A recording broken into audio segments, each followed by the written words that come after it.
Reiner de Ridder ran out of gas. He was out there broke down on the highway, hitchhiking. Help!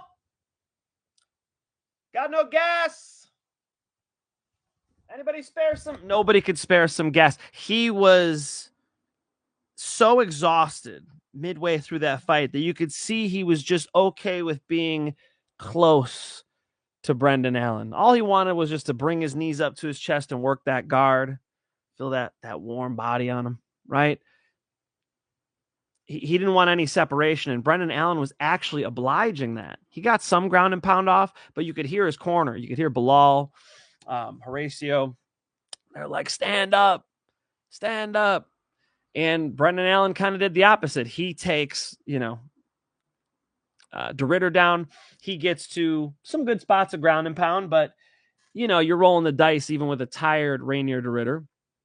And then in between rounds, Reiner de Ridder takes his corner's advice. And I've seen people hating. He's a bitch. First of all, you got to admire. I mean, this dude is gritty. He knocks people out. He strangles them. He gets into tough fights. He's a gritty dude. He's a cage fighter. Have that respect for him. There is an argument to be made that wasn't the best toughness and grit ever shown. Yeah, there are definitely fighters in the UFC who would not stop in between rounds like that because they were tired, plenty of them. So that's a fair distinction to make. Absolutely. But he ain't no bitch. Come on, man. Come on, internet. You are probably not tougher than Reiner de Ridder. If you are on the internet with a scream name that's not your real name, a profile photo that's not your real profile photo, talking shit about Reiner de Ridder, I'm going to guess he's tougher than you. Brendan Allen fights a fairly basic fight, but that worked for him, right? Like Brendan Allen, when Reiner was on his back, he kept his chin tucked, he kept his shoulders high, he kept wrist control, putting the arm over the head to get Reiner off the top. He was fighting well. He was fighting just bread and butter, not making stupid mistakes, and that was enough. That was enough. Coming into this fight, you're thinking Brendan Allen much more accustomed to the 3-round fight. Reiner de Ridder just beat Rob Whittaker over 5 rounds, won the championship rounds. 4th was very close in that fight. So you're thinking against a striker who's not as accomplished as Brendan Allen and with a grappling advantage that he was going to do fine over 5 rounds. It was not the case. And so you have to wonder why. I mean, first of all, you give credit to Brendan Allen for the performance. He hit the ground and pound, definitely wore on Reiner de Ridder.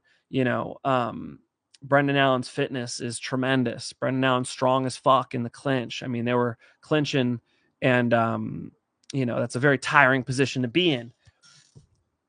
But there's also the fact that Reiner de Ridder had his 4th fight of the year on Saturday in October.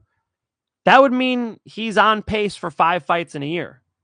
He fought in July. He fought 2 months before that this year already. So December would not be a crazy turnaround for him at all. When you're on target for 5 fights in a year and you're a massive middleweight, there has to be some diminishing returns with the weight cutting. If you want to fight 4 or 5 times a year, a massive weight cut is not ideal, right? Maybe that could be part of this, sort of, what is it where you like take a turkey leg apart or whatever in school? You like kind of analyze it. Like you see how somebody died, autopsy. Okay.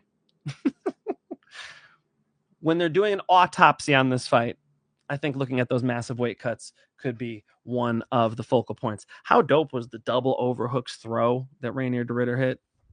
Even DC liked it, and DC's always hating on the non-wrestlers. If you don't have a fucking D1 or Dagestan or fucking, some type of nice credentialed wrestling background and you're out there wrestling, I've heard DC be critical.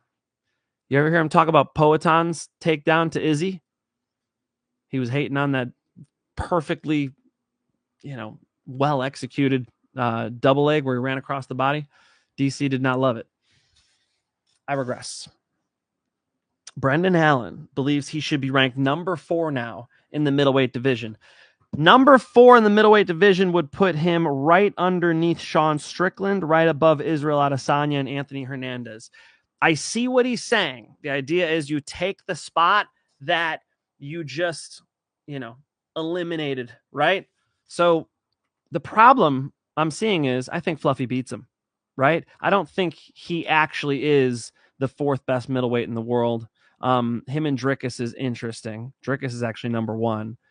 But him and Imavov, Strickland, Fluffy, Izzy, I think these are tough fights for him, man. We'll see. Solid performance this time. He's got a good corner. I love that Bilal flew out, even though he's fighting soon. He still flew out to come corner him. I mean, maybe that affects our analysis of Bilal's fight since he's doing all that. Hopefully he's not out partying with him either.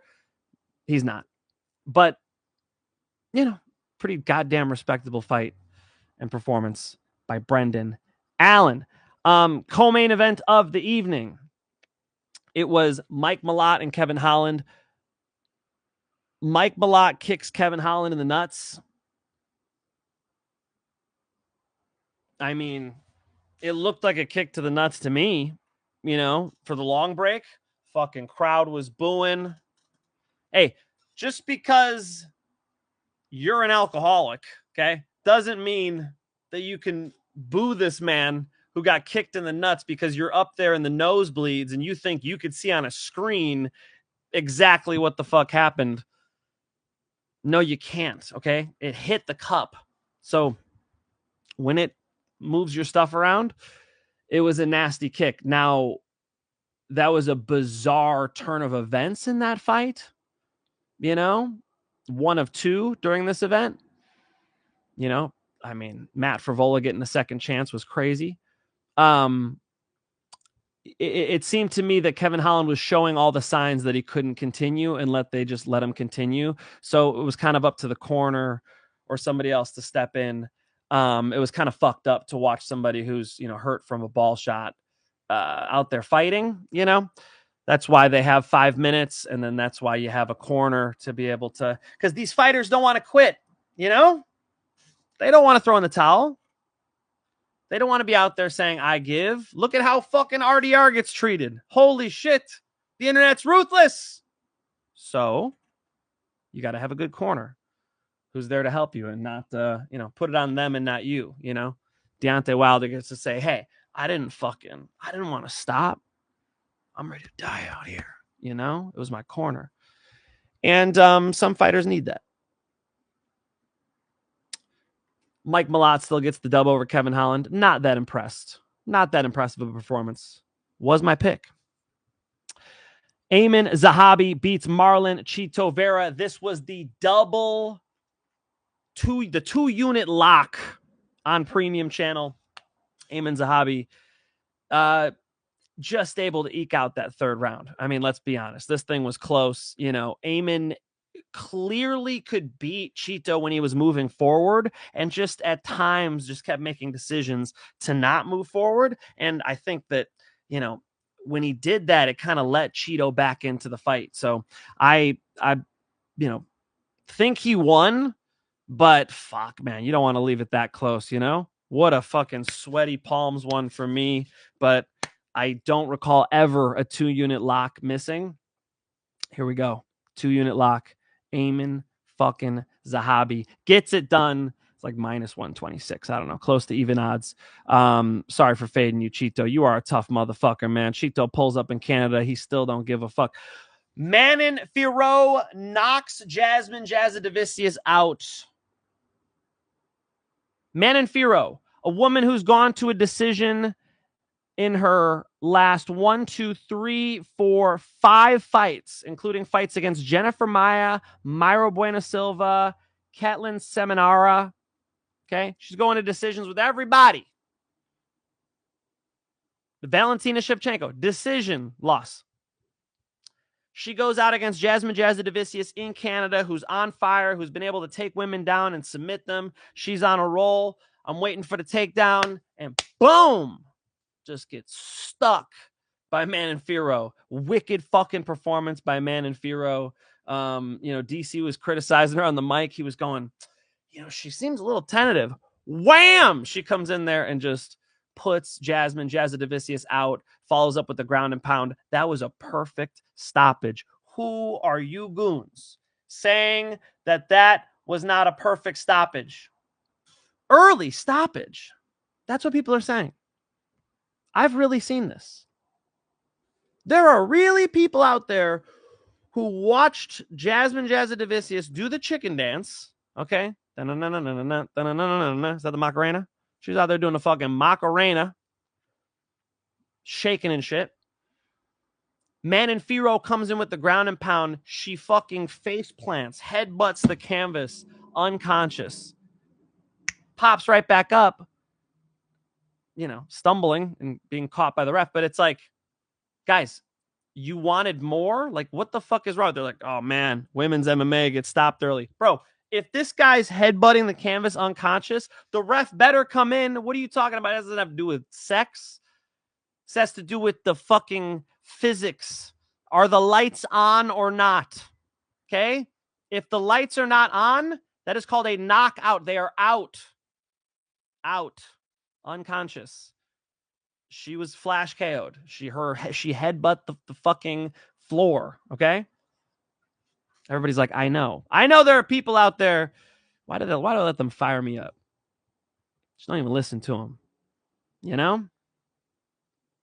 Don't even listen to them. So big deal for Manon Fiorot. She's going to come away from this and be right in the title mix. I mean, that was a wicked highlight against a really game opponent in a big stage. So that was sick. Charles Jourdain guillotines Davey Grant. This was my other look for a lock. I was digging into it. And the odds weren't close, so that I was thinking, okay, maybe I'll put it in a parlay. Never even pulled the trigger. But Charles Jourdain besting Davey Grant. It was the pick. Charles Jourdain, slick boxing in his prime, and then absolutely nasty guillotine when he's got you hurt. It's going to happen. So wicked performance by him. The first Canadian brothers in the UFC. Congrats to him. Performance bonus, it seems like. Kyle Nelson beats Matt Frevola twice. 2 times. First time, gets stopped at the end of the first round. Dan Miragliotta clearly waves the fight off. Clearly steps in anyway. Okay? And stops it before the bell rang. I guess some people are saying he didn't wave his arms. Okay. When I'm punching away and the ref steps in to stop me from punching again, who's to say the next punch wasn't going to put fucking Matt Frevola out? So if I'm in the corner, I'm like, you stop the fight. Me and my fighter are walking out that cage. Fuck that shit. The commission's going to have to decide what the fate is, which is it clearly was a stoppage, and I'm going to get paid late because you motherfuckers are not making my fighter fight again. No way. They put his ass in there again. They let Kyle Nelson go out there and risk losing a fight he had just won by knockout. This is some goofy shit. This is why you want me in your corner, because we ain't going back out there and fighting. Good job by Kyle Nelson. Solid performance against Matt Frevola. Wicked fight. Drew Dober versus Kyle Prepolec. Another fucking war. This is why I was saying minus 500 Drew Dober scares me, because him and Kyle went toe-to-toe, but he wins that. He gets it done in the 3rd round after he lost a point, after he needed it. Big, nice finish. Highlight for Drew Dober.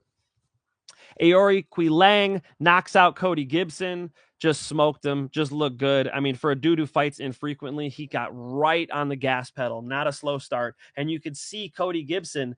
I say he has trouble hurting people. It's true. He's got these, I'm sorry, Cody, pillow hands, man. What the fuck is this stuff? Aori Qileng just stepped in the pocket, pop, put him out. So, pretty solid 21-second knockout for Aori Qileng. I was concerned he would have ring rust. Doesn't look like it. Bruno Silva beats HyunSung Park. I said I like 2 dogs on this fucking card. Jasmine Jasudavicius is the one I choose to fucking bet on, but of course, Bruno Silva is the one who comes through with it. Damn it. Against HyunSung Park.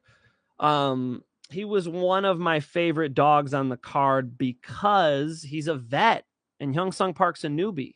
You know, I flip-flopped on who I picked on this one throughout the week. Ended on HyunSung Park. But the bet, right? The underdog money, Bruno Silva is, is dangerous and can grapple. And we've seen the grappling, have some issues with HyunSung Park against Tatsuro Taira, who's world class. So we couldn't really judge. How good is he? And Bruno Silva could show you if he could make it an MMA fight, he can get HyunSung Park out of there. Beautiful strangle by Bruno Silva. Djorden Santos, best Danny Barlow. It was ugly, but where are you motherfuckers at talking shit about my Djorden Santos pick? People are like, did Finch really pick Djorden Santos? Yes, I did. And he won the decision. Bitches.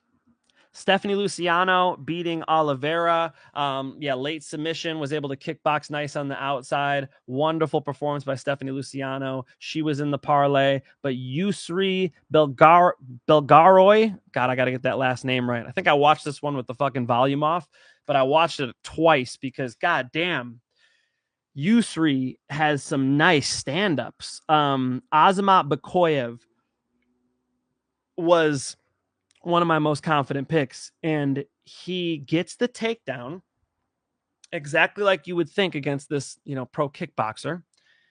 He wraps the legs up exactly like I would want him to do against this pro kickboxer, and then this Yousri Belgaroy just posts his fucking hand, scoots his hips out, and he's so goddamn tall, he just stands right back up. It was beautiful stand-ups for Yousri that got him this win, because Yousri could not be held down by Aiemann Bekoev, which was nuts to me.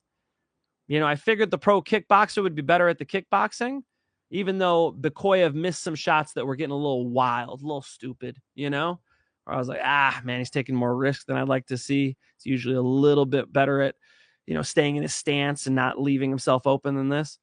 But the wrestling, that was shocking. To see Yousri be able to just pop up anytime he got taken down was very impressive and fucking note taken. Yousri is going to be a problem in the UFC if nobody could hold him down, because that's one of the best wrestlers you could put against him. Aiemann Bekoev gets fucking knocked out in the third round. Yousri's the real deal. So, hey, them long ass arms, he made it work.